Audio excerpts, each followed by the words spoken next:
नमस्कार दोस्तों, study with Balbir में मैं आप सबों का स्वागत करता हूं। आज 15 अक्टूबर है और 15 अक्टूबर के करंट अफेयर्स में क्या कुछ है इसका हम लोग रिव्यू करेंगे। दोस्तों, आप अगर हमारे चैनल पे नए हैं तो चैनल को सब्सक्राइब कर लीजिए और वीडियो को शुरू से लेकर अंतिम तक जरूर देखिए, क्योंकि सारा क्वेश्चन काफ़ी महत्वपूर्ण है। और जितने लोग भी वीडियो को देखते हैं आप लोग मैक्सिमम इसे शेयर कीजिए और लाइक कीजिए। चलिए आज का क्वेश्चन स्टार्ट करते हैं। World Health Organization released first ever global roadmap to defeat meningitis by which year। कहने का मतलब है कि अभी जो है विश्व स्वास्थ्य संगठन के द्वारा रिलीज़ की गई है एक रोड मैप, जिसके थ्रू जो मेनिंजाइटिस एक रोग होती है उसको रिमूव किया जाएगा, समाप्त किया जाएगा, उसे हराया जाएगा। तो ये किया गया है 2030 तक। 2030 तक WHO ने एक टारगेट किया है, जिसके तहत जो मेनिंजाइटिस जो बीमारी है उसे समाप्त करना है।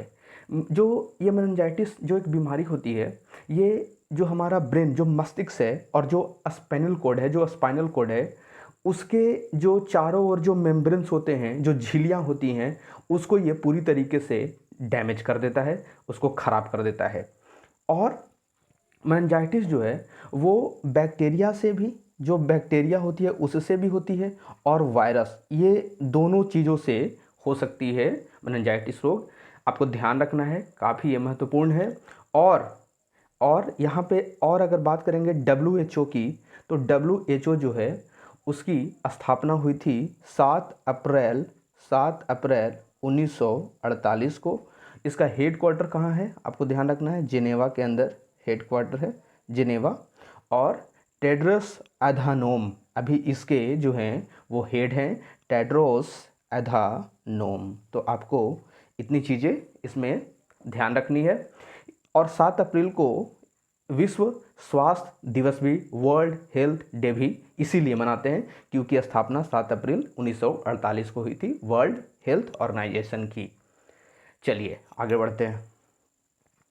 PM Modi virtually addressed in which foundation day programme of NHRC।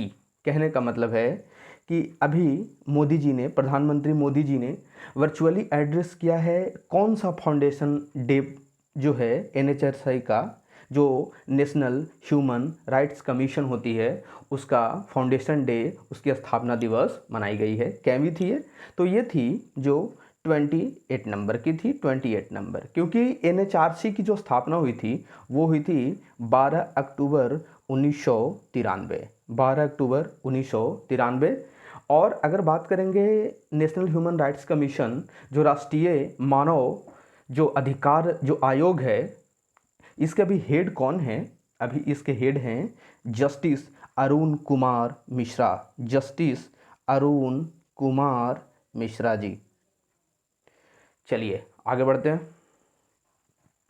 Who has awarded 2021 PETA India award for vegan leader initiative. कहने का मतलब है कि अभी किन्हें जो है वो पेटा इंडिया अवार्ड से सम्मानित किया गया है 2021 का। तो ये सम्मानित किया गया है, ऑप्शन में आप देख सकते हो, कर्नाड संगमा, जेम्स संगमा, नवीन पटनायक और योगी आदित्यनाथ। इसका जो सही आंसर है वो है James Sangma, option number B. बात करेंगे जेम्स संगमा कौन है, तो ये जो मेघालय जो राज्य है उसके ये पर्यावरण मंत्री हैं, उसके ये पर्यावरण मंत्री हैं मेघालय के। ठीक है, आपको ध्यान रखनी है। और इन्होंने वेगन लेदर वहाँ पे मेघालय के अंदर स्टार्ट किया है, वेगन लेदर इनिशिएटिव को, वेगन लेदर पहल को।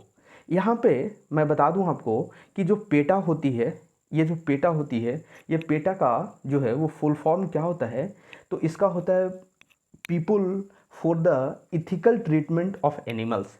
People for the ethical treatment of animals कहने का मतलब है जो जानवर होते हैं, जो पशु होते हैं, उसके अच्छे ट्रीटमेंट के लिए, उसके साथ अच्छा भेदभाव करने के लिए लोगों को दी जाती है। तो वेगन लेदर जो प्रोग्राम है, जो इनिशिएटिव है, इसके लिए दिया गया है 2021 का पेटा इंडिया अवार्ड। अगर बात करेंगे यहाँ पे वेगन की, तो वेगन का मतलब क्या होता है, दो चीज़ें हैं यहाँ पे। एक चीज़ें हैं वेजिटेरियन और एक चीज़ें हैं वेगन, दो हैं। दोनों का हिंदी शाकाहारी होता है, लेकिन वेजिटेरियन का मतलब होता है कि वैसे लोग जो मांस नहीं खाते हैं, सिर्फ जो है वो फल सब्जियां दूध वगैरह लेते हैं। लेकिन वेगन का मतलब होता है वैसा व्यक्ति जो पशु से बनाई गई कोई भी प्रोडक्ट को यूज़ नहीं करता। जैसे आप दूध है तो दूध भी वेगन व्यक्ति नहीं लेगा, क्योंकि दूध भी जो है वो एनिमल के द्वारा बनाई गई है।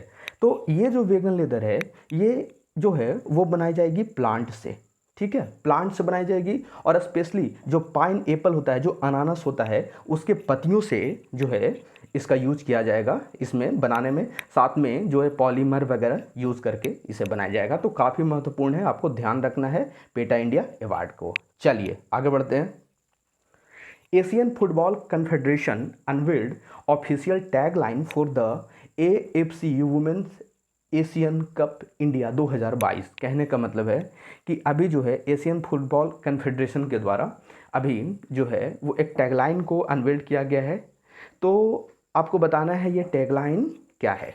तो ये टैगलाइन जो है वो है our goal for all, our goal for all, ये टैगलाइन है।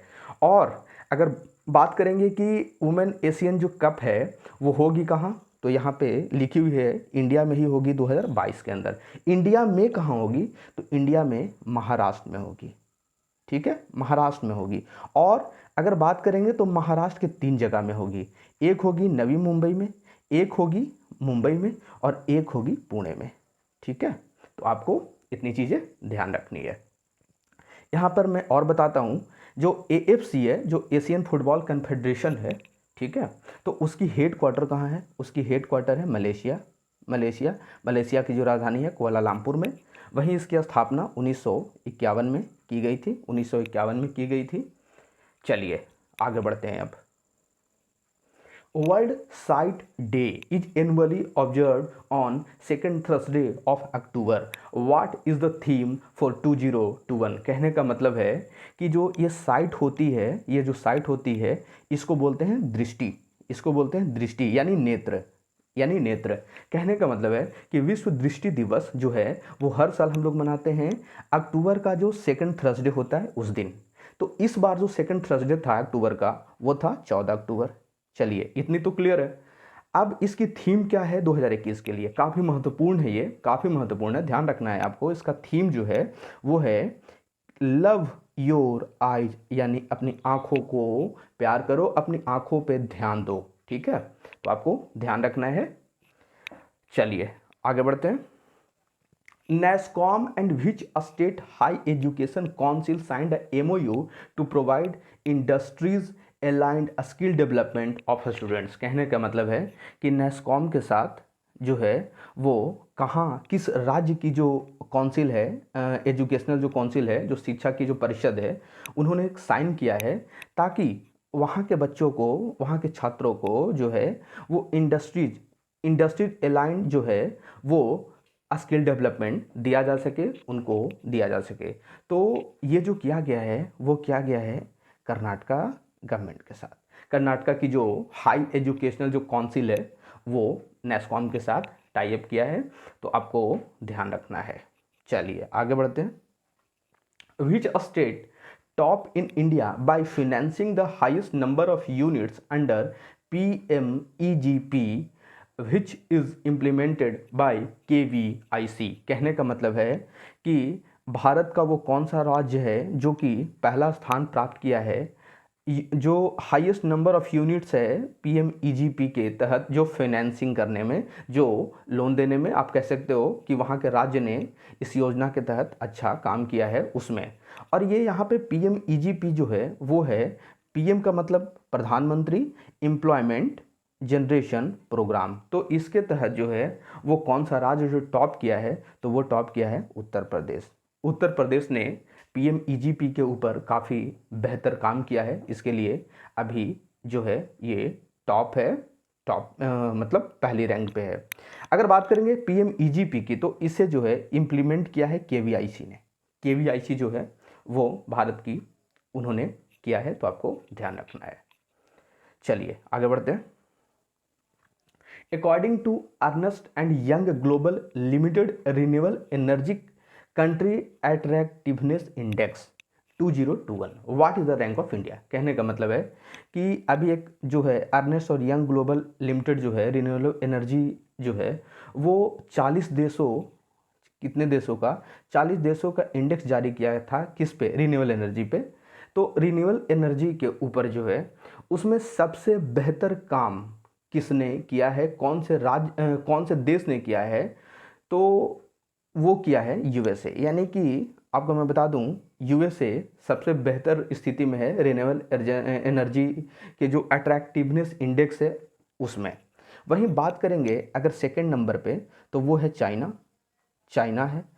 लेकिन भारत की रैंक इसमें कौन सी है, तो भारत की जो रैंक है वो है थर्ड नंबर। पहले भी भारत की रैंक थर्ड ही थी, अभी भारत ने जो है उसको रिटेन करके रखा है थर्ड पोजीशन। और फोर्थ पोजीशन पे कौन सा देश है, तो वो है फ्रांस।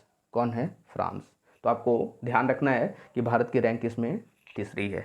चलिए आगे बढ़ते हैं। India agree to provide $200 million line of credit to which country for supporting the developments of high impact community development projects। कहने का मतलब है कि भारत ने अभी 200 मिलियन जो ऋण है, 200 मिलियन लोन जो है, एक एलओसी होती है लाइन ऑफ क्रेडिट, तो वो कौन से देश को वो देने जा रही है ताकि वहाँ पे उस देश की जो है वो कम्युनिटी डेवलपमेंट प्रोजेक्ट्स के ऊपर बेहतर काम किया जा सके, उसमें सुधार किया जा सके, उसको और विकास किया जा सके। तो ये किया है भारत ने अभी किर्गिस्तान के साथ भारत ने अभी ये साइन पैक्ट किया है। एलओसी जो है वो 200 मिलियन की देगी किर्गिस्तान को कम्युनिटी डेवलपमेंट प्रोजेक्ट्स के लिए। बात करेंगे किर्गिस्तान की, तो किर्गिस्तान की राजधानी कहाँ है, बिश्केक। ठीक है, बिश्केक इसकी राजधानी है। इसकी करेंसी क्या है, यहाँ पे मुद्रा क्या चलती है, तो यहाँ पे मुद्रा चलती है शोम। ठीक है, चलिए आगे बढ़ते हैं। Union minister for youth affairs and sports Shri Anurag Singh Thakur launch nation wide clean India programme from beach city. कहने का मतलब है कि जो हमारे मंत्री हैं, केंद्र में जो मंत्री हैं, युवा और खेल मंत्रालय, ठीक है, युवा और खेल मंत्रालय के मंत्री कौन है, अनुराग सिंह ठाकुर जी। तो इन्होंने अभी एक नेशन वाइड क्लीन इंडिया जो है प्रोग्राम को इन्होंने लॉन्च किया है। तो कौन से शहर से इसे लॉन्च किया गया है, तो ये किया गया है प्रयागराज से। कहाँ से, प्रयागराज से। आपको ध्यान रखना है प्रयागराज जो है वो पहले इलाहाबाद था, अब उसे प्रयागराज नाम दे दिया गया है। तो आपको ध्यान रखना है कि प्रयागराज से जो है वो अनुराग सिंह ठाकुर जी के द्वारा क्लीन इंडिया प्रोग्राम को स्टार्ट किया गया है, लॉन्च किया गया है। चलिए आगे बढ़ते हैं। Who has become India's 21st women grand master. कहने का मतलब है कि चेस ग्रैंड मास्टर हैं, चेस के ग्रैंड मास्टर हैं। आपको यहाँ पर ध्यान रखना है ये चेस में होती है। तो चेस के जो है भारत के 21वें, ध्यान रखिएगा 21वें महिला ग्रैंड मास्टर रही है। महिला चेस ग्रैंड मास्टर कौन बनी है अभी रिसेंट में, ये हैं दिव्या देशमुख। दिव्या देशमुख आप इस तस्वीर में भी देख सकते हो। और दिव्या देशमुख जो हैं ये महाराष्ट्र से हैं, महाराष्ट्र राज्य से हैं। और वहीं बात करेंगे, ये तो 21st वुमेन थी, लेकिन ओवरऑल जो है, ओवरऑल दोनों मिला के ये 17 जो ये 70 नंबर के जो ग्रैंड मास्टर हैं जो सबसे रिसेंट हैं, वो आपको याद रखना है। और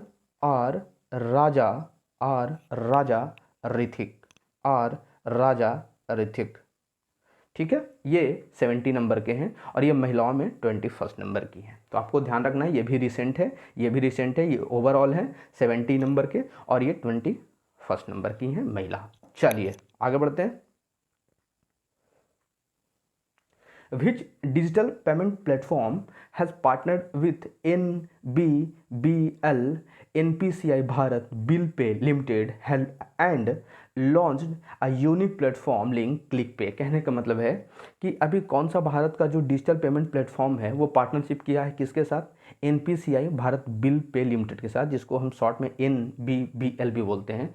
और वो लॉन्च किया है एक प्लेटफॉर्म को, दोनों ने मिलकर के एक प्लेटफॉर्म को जो है वो लॉन्च किया है जिसका नाम है क्लिक पे। तो क्वेश्चन ऐसे भी आ सकती है कि क्लिक पे को किसने स्टार्ट किया है, तो किसने किया है? किया है फ़ोनपे ने। ठीक है, आपको ध्यान रखना है। इसको जो है फ़ोनपे ने NBBL के साथ टाई अप करके इसे लॉन्च किया गया है। अब जो इस डील के साथ जो भी या तो वो किसी भी तरीके का बिल पे करना हो, इलेक्ट्रिसिटी बिल पे करना हो, टेलीफोन बिल पे करना हो, सारी चीज़ों को आप फ़ोनपे के थ्रू आप कर सकते हो इस पार्टनरशिप के होने के बाद, दोनों के पार्टनरशिप के होने के बाद।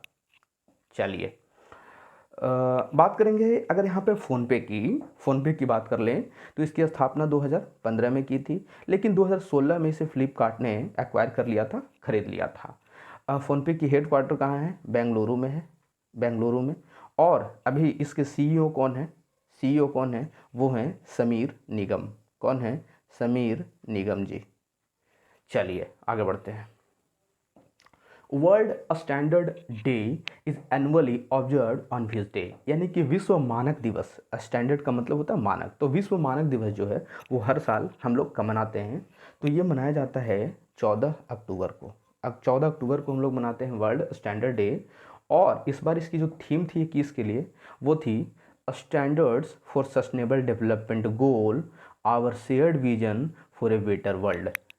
ठीक है, standards for sustainable development goal, our shared vision for a better world. अगर बात करेंगे यहाँ पर SDG की, SDG sustainable development goal Bharat में कितनी है? तो 17 SDG है, आपको ध्यान रखनी है। चलिए आगे बढ़ते हैं दोस्तों। आज की वीडियो यहीं तक रहेगी और जो भी रिमेनिंग वीडियो रह चुकी है उसे 1 से 2 दिनों में धीरे धीरे करके कंप्लीट कर लिया जाएगा। कल फिर से करंट अफेयर्स के साथ, नए करंट अफेयर्स के साथ मिलेंगे। तब तक के लिए धन्यवाद।